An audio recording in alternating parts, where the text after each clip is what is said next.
Hey everyone, John here, and I've got a tale so dark it'll hook you deep, you won't pull away. Picture a cramped tenement in Boston, Massachusetts on March 31st, 1854, and that's where Honora Kelly, soon Jane Toppan, enters the world. She's born to Irish immigrants, Peter and Bridget Kelly, and life's tough from the start. Poverty's heavy, anti-Irish feelings are heavier. Her mom's coughing up blood with tuberculosis when Jane's barely walking, and Bridget's gone by 1857, leaving Peter alone with four girls. He's a wreck. Folks call him Kelly the Crack because he's a drunk who's loud and mean, and Jane's early years are rough, dodging his fists in that tiny apartment. So around 1860, when she's 6, Peter's had enough.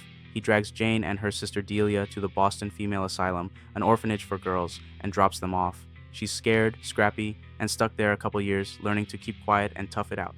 In 1862, a well-off widow, Anne Toppan, from Lowell, Massachusetts, about 30 miles north, takes her in as an indentured servant.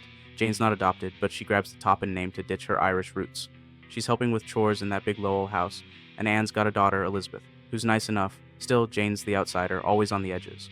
Now Jane's in Lowell, and she's growing up fast. She's smart, funny, and quick with her hands around the Toppan house.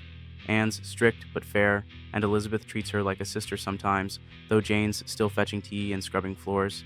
When she's a teen in the 1870s, word comes that Peter's locked up in an asylum, crazy or broken, nobody's sure, and it hits her hard, this rejection piling on top of everything else. So she throws herself into school, gets decent grades, and keeps that smile up. Folks say she's got a spark, but there's something simmering underneath. By 1880, she's 26 and Anne's getting old. She dies that year, leaving Jane and Elizabeth to figure things out. Elizabeth marries Ormo Brigham, a deacon, and moves to Katamet on Cape Cod. While Jane's drifting, she's got no real family left when Delia, her sister, starts slipping into a rough life in Boston. In 1885, Jane's tired of odd jobs, so she heads to Cambridge Hospital to train as a nurse. She's 31, late to the game, but eager. She's good too. Patients light up when she's around, calling her Jolly Jane, and she's soaking up knowledge about drugs like morphine and atropine, her curiosity growing sharper every day. So Jane's at Cambridge Hospital, and she's shining. Patients love her laugh, staff trust her steady hands, and she's got this way of calming folks down. But in 1887, something shifts. She's not just healing anymore. She starts playing with doses, slipping extra morphine into drips and mixing atropine into water, and she's watching how patients, usually old or frail, react, fading in and out. When they pull through, she's all cheer, covering it smooth, but it's sparking something in her, this rush of power, and she's hooked on it.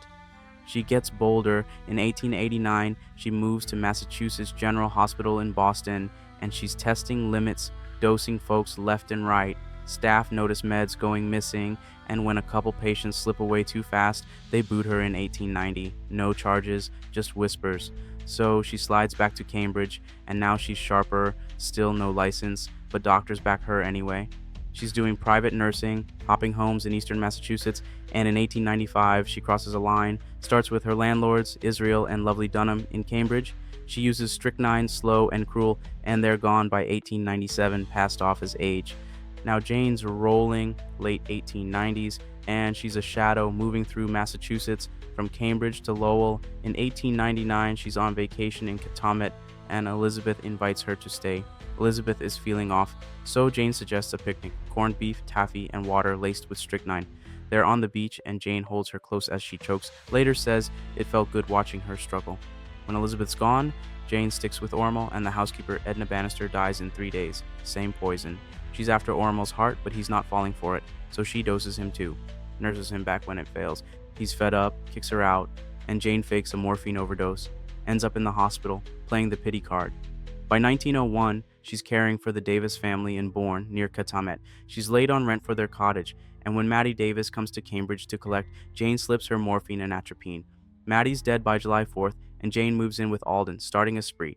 Daughter Genevieve by July 30th, Edna soon after, Alden on August 8th.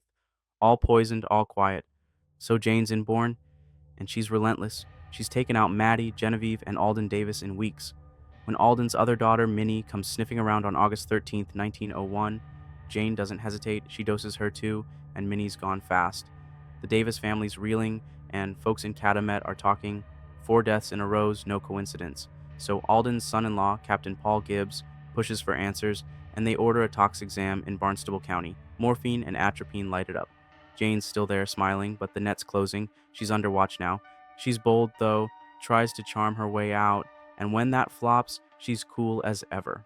On October 29th, police nab her in Barnstable for murder, and she's hauled to jail. She's got 31 kills confessed by then, maybe 100, she hints, and it's all about the thrill for her, holding them as they slip away. Papers lose it, Jolly Jane's spree, and she's loving the spotlight, even as the cuffs tighten. Now it's June 1902, and Jane's in Barnstable County Courthouse facing trial. Everyone's watching.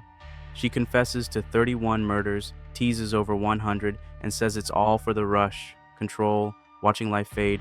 Prosecutors hammer her, a nurse turned killer, and the defense leans on insanity, pointing to her dad's abuse and asylum days. But Jane's sharp. She insists she's sane, hoping for a chance out someday. And when the jury deliberates, it's quick. On June 23rd, they say not guilty by insanity. She's not facing the gallows, just a cell. So they ship her to Taunton Insane Hospital, 40 miles south of Boston, and she's locked in for life, 48, done with the world. She's calm there, some say sweet, and patients like her old cheer. Others figure she's just biding time. Her story's huge, America's first female serial killer, and it's chilling how long she flew under the radar, from Cambridge to Cape Cod. So Jane's at Taunton, and years roll by. She's quiet, fading into the walls. In the 1910s and 20s, she's a model patient. Helps nurses, chats with visitors, and some say she's changed, found peace in routine. But whispers linger, did she mean it or was it a mask? When she's older in the 1930s, her health dips, she's 80 plus, frail, and on August 17th, 1938, at 84, she passes in her cell. They bury her in Lowell, near Anne's old house, and it's a quiet end. No big fuss, just a marker. Her legacy's heavy, 31 confirmed kills, maybe triple that, and she's etched as a twisted angel of mercy. From Boston to Bourne, her trail's a warning, evil can hide in a smile. Let's finish with a recap here. In 1895, Jane Toppan poisoned folks across Massachusetts. 31 confessed, maybe 100, from Cambridge to Bourne. Caught in 1901, her spree ended in Taunton's asylum. 1938, first woman killer unmasked. What a wild set of events. Thanks for watching, like and subscribe for more.